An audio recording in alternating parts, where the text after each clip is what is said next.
It begins with a photograph, a thin glass plate cracked across its corner, the emulsion yellowed by time. The image shows a small boy lying in a coffin. His hands are folded neatly over his chest. His face is serene, almost peaceful, but his eyes, they are not fully closed. The year was 1884. The town was Westbridge, a quiet settlement on the outskirts of Maryland, where superstition and faith often blended into one. The record states that a child named Thomas Llewellyn, age 7, died after a sudden fever that swept through the town in spring. The burial took place on April 12th. Bells tolled and the townsfolk mourned. The coffin was lowered, prayers whispered, and dirt covered what they believed was the final chapter of a short life. But 11 days later, the same family ordered another coffin, another funeral. The record keeper hesitated. The name was the same, Thomas Llewellyn, the cause of death identical. The date, April 23rd. For decades, the story lingered like a rumor, too strange to confront and too tragic to forget, until 1972, when a county archivist cataloging 19th century death photographs found a plate marked Thomas L., second burial. The image was unsettling, not for what it showed but for what it seemed to do. When scanned under modern light, the boy's eyelids reflected a faint glimmer, as if mid-blink. Experts dismissed it as a trick of exposure, an optical artifact caused by early glass plate photography. But locals remembered the whispers that during the second burial, the undertaker refused to touch the body again. Some say the boy was never truly gone. Others believe the photograph captured the cruel border between life and death, a moment when the body forgets it has already crossed over. The question remains, was it merely an error of 19th century science, or proof that some lives refuse to end quietly? Westbridge, Massachusetts, in the winter of 1884, was a town balanced uneasily between progress and fear. The new railroad had brought factories, smoke, and strangers, but not yet comfort. Illness still moved faster than medicine, and superstition clung to the edges of every belief. The townspeople whispered prayers over doorframes and left candles burning at night, hoping to keep death from lingering too long inside their homes. Among them lived the Boyle family, modest, working class, and known for their quiet faith.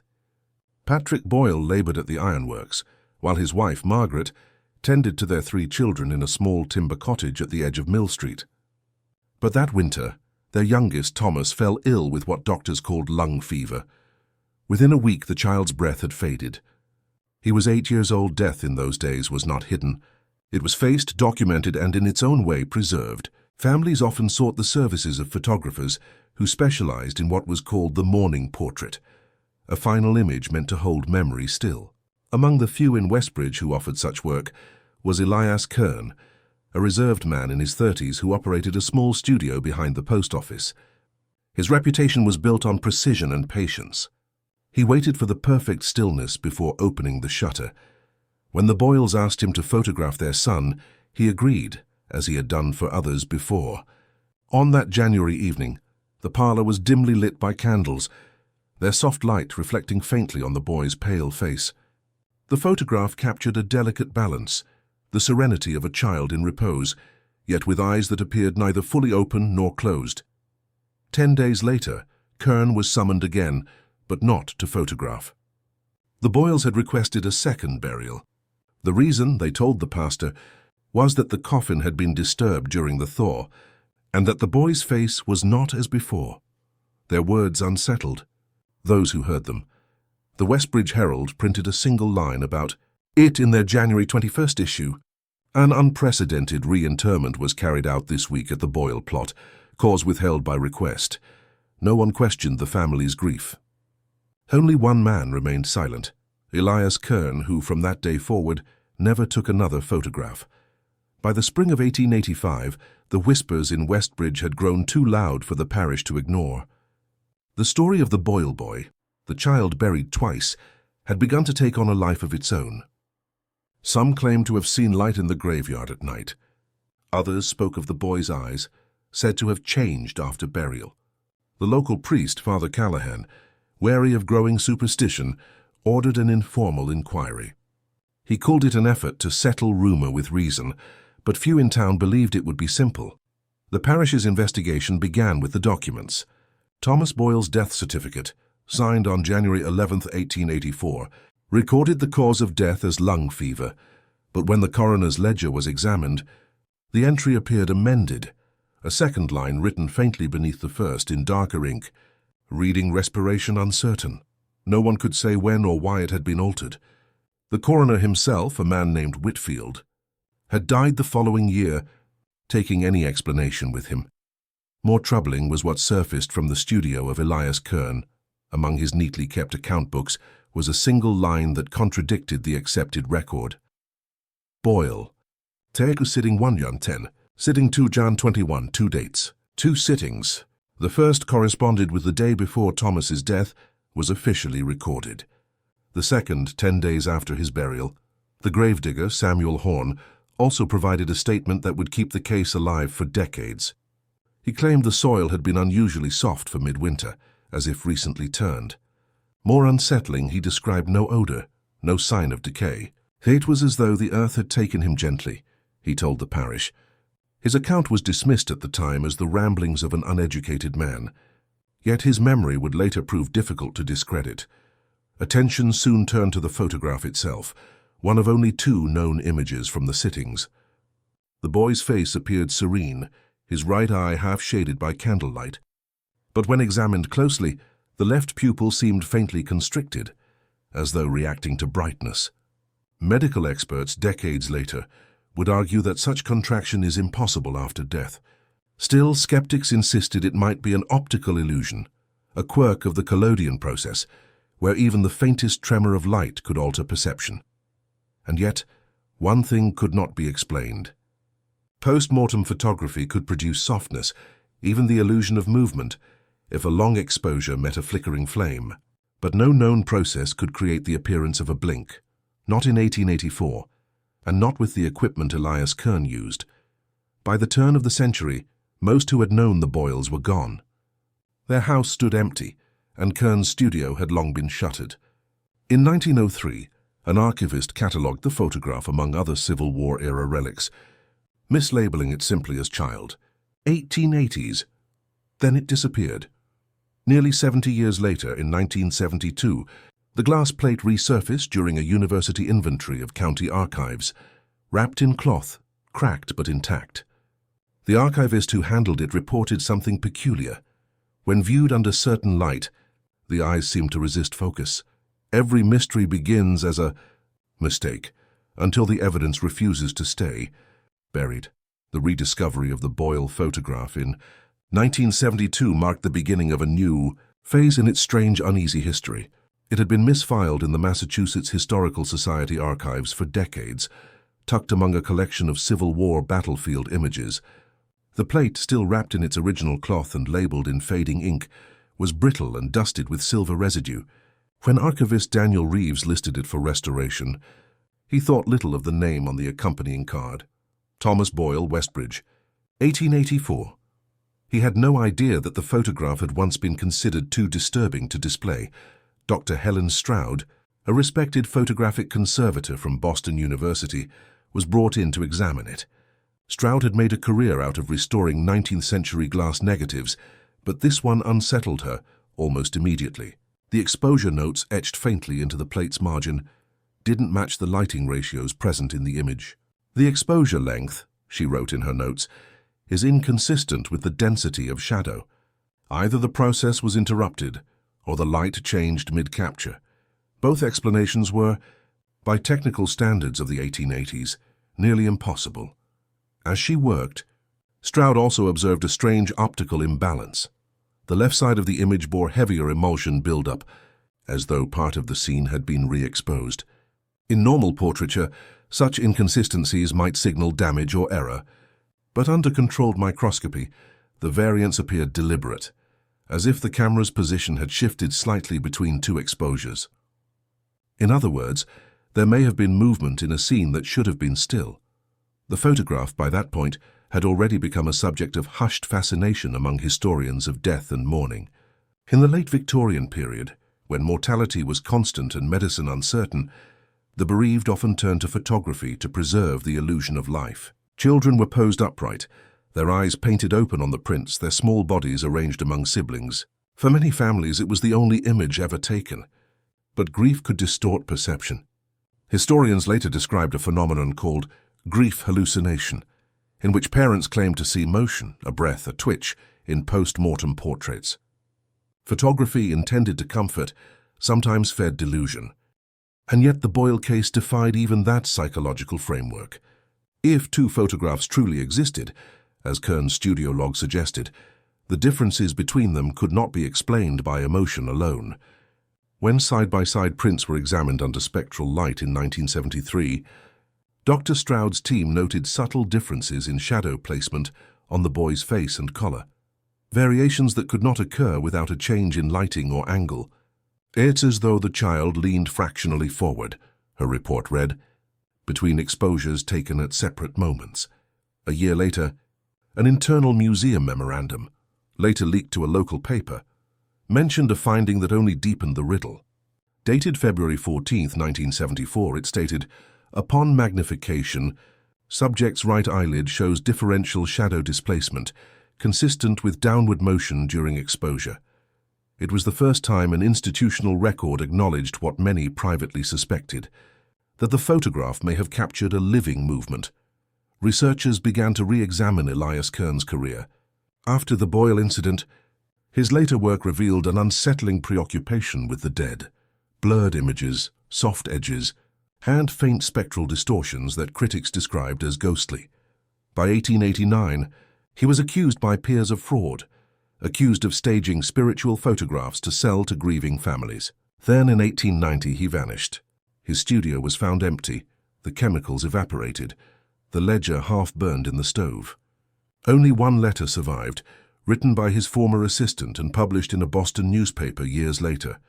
He said the child was not still, that the boy's eyes would not close, that when the glass cleared he saw what should not be seen.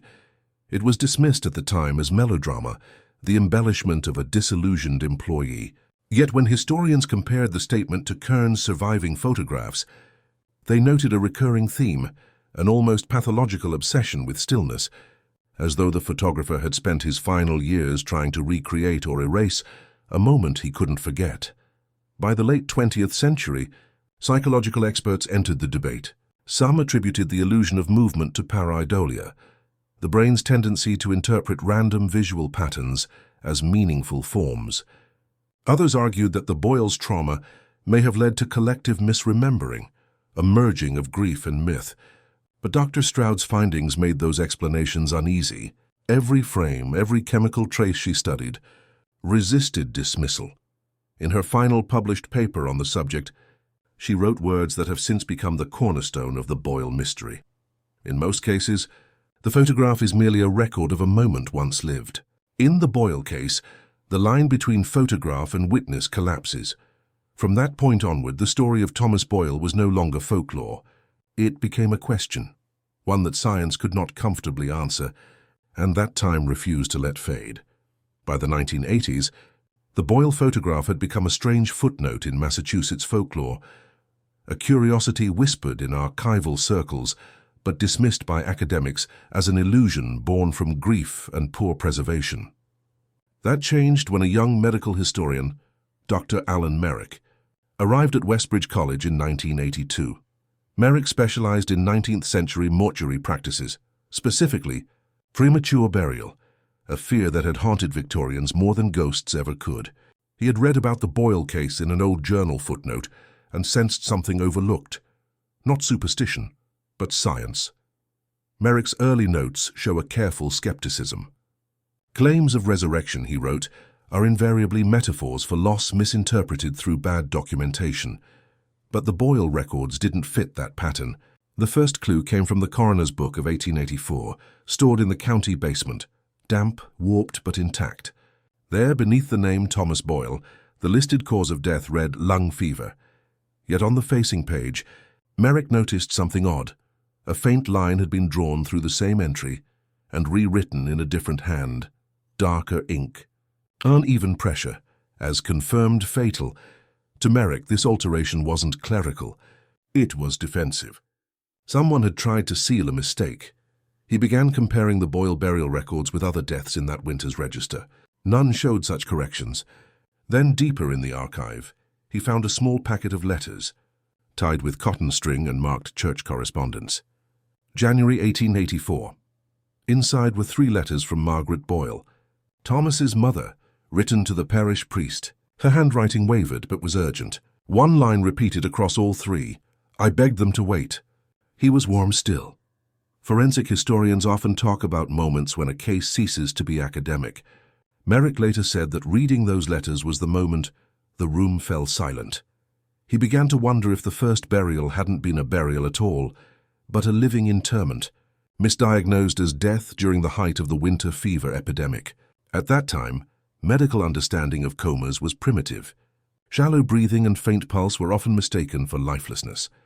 To test his hypothesis, Merrick sought out the 1884 exhumation record, long presumed lost. After months of correspondence, he located it in a state archive under mislabeled civil entries. The report, handwritten and brittle, described the scene in unembellished detail.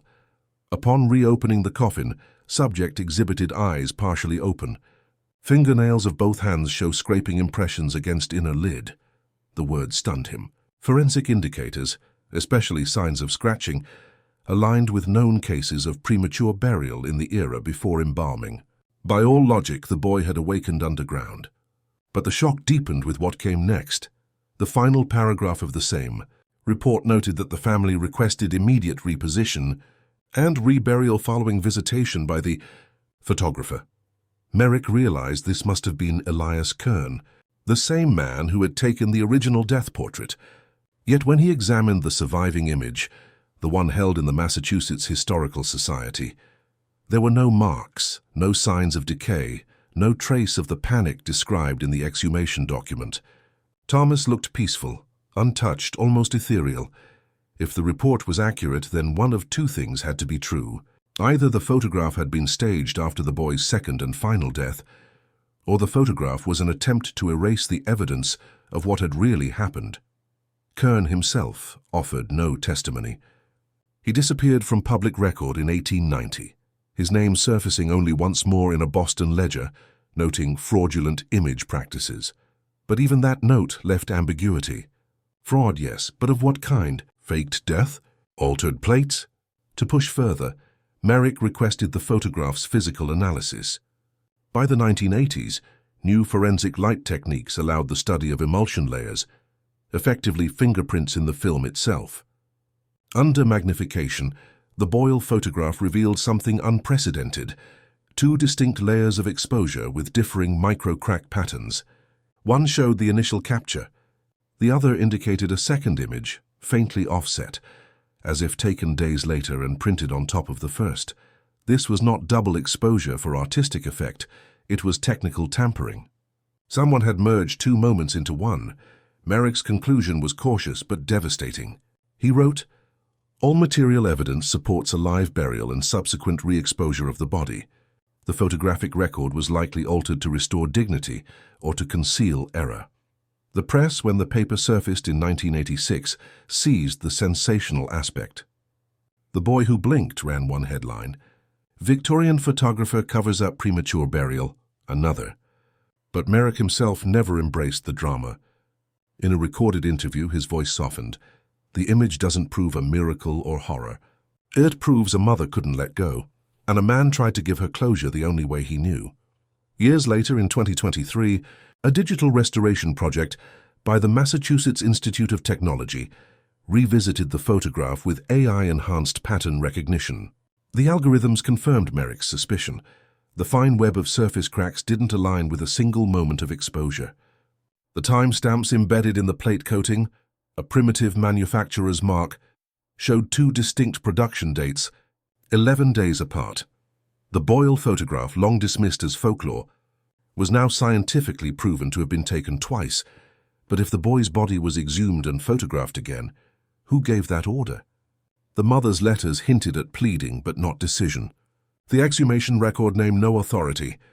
It was as if, in the wake of a family's grief, the town itself had conspired to tidy away its own mistake. By the end of Merrick's life, the historian had come to view the Boyle mystery less as proof of negligence, and more as an emblem of 19th-century denial. The way people blurred the line between faith, love, and evidence. "We photograph the dead," he said in one of his final lectures, "not to remember them as they were, but as we wish they had remained." And in that sense, the Boyle image accomplished exactly that. It didn't preserve truth. It preserved peace, and however false. "The image may not prove survival," Merrick once wrote, "only that someone could not accept he was gone." The words would later be engraved on his note's final page, a quiet epitaph for both the child and the mystery that refused to die with him. By the late 1990s, the Boyle photograph had settled into uneasy obscurity, a strange relic locked away behind museum protocol and public unease. Most scholars considered the mystery solved, a tragic case of premature burial, later veiled by sentiment and poor documentation.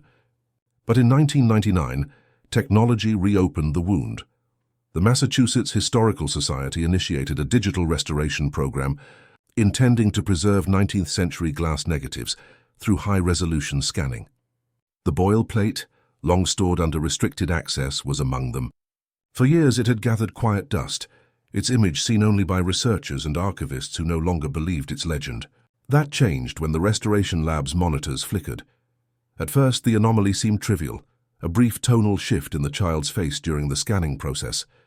Yet, technicians noticed that the flicker was localized, repeating only over the right eye of the boy in the coffin. Frame by frame, pixel by pixel, a faint alteration appeared. The eyelid seemed to lower by a fraction, then return. The movement lasted less than half a second. To most, it was a compression glitch, a scanning imbalance caused by the reflective varnish of the 140-year-old plate. But to others, it echoed too closely the photograph's original rumor, the blink. The restoration team replayed the footage dozens of times. Under magnified review, even the most skeptical admitted that the change was not random. The light had remained constant across the frame. Only the tonal density of the eye altered. Whether it was physics or something more elusive, no one could say. The project lead, Lydia Crane, was a precise, methodical technician, the kind who logged every keystroke, every calibration shift. She had no patience for superstition. Yet a week into her work, she filed an abrupt resignation letter. Her official note cited visual distress from prolonged exposure, but an internal email later leaked told a different story. There was a reflection in the pupil. "It moved when I did not." When questioned by her supervisor, Crane refused to elaborate. She left the facility that day and never returned to photographic restoration again. The incident fueled renewed attention. The press, always hungry for resurrection of the old myth, reported it as the boy who blinked again. But within academic circles, debate centered on whether grief and expectation could manipulate perception even in digital form. Psychologists weighed in, suggesting that human cognition cannot help but project motion onto stillness when emotion is involved.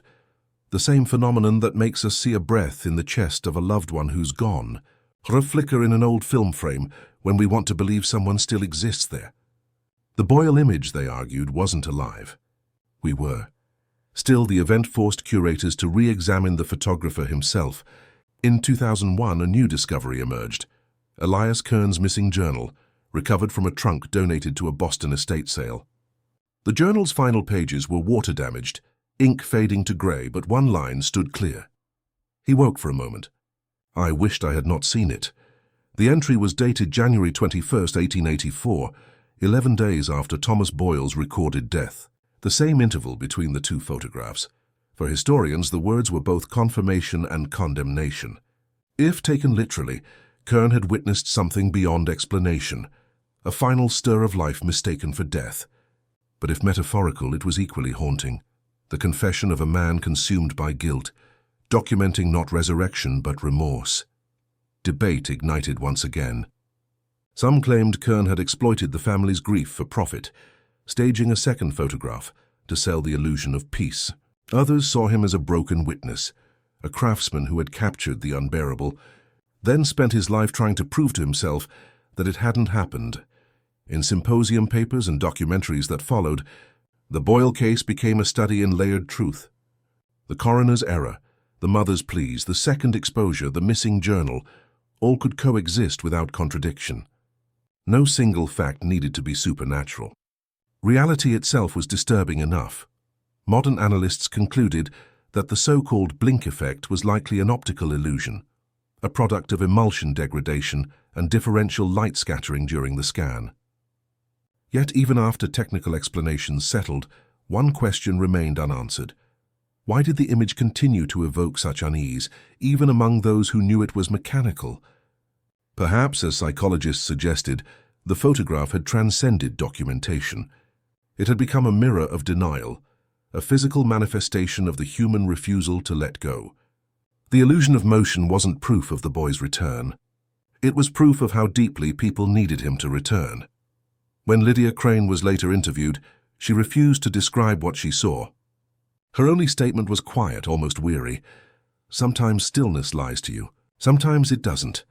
By 2005, the Boyle plate was sealed again, stored under controlled conditions and barred from further scanning. It remains unseen by the public. Its digital copy restricted to researchers under supervision, yet within those archives, it still carries the faintest shimmer of light in the pupil.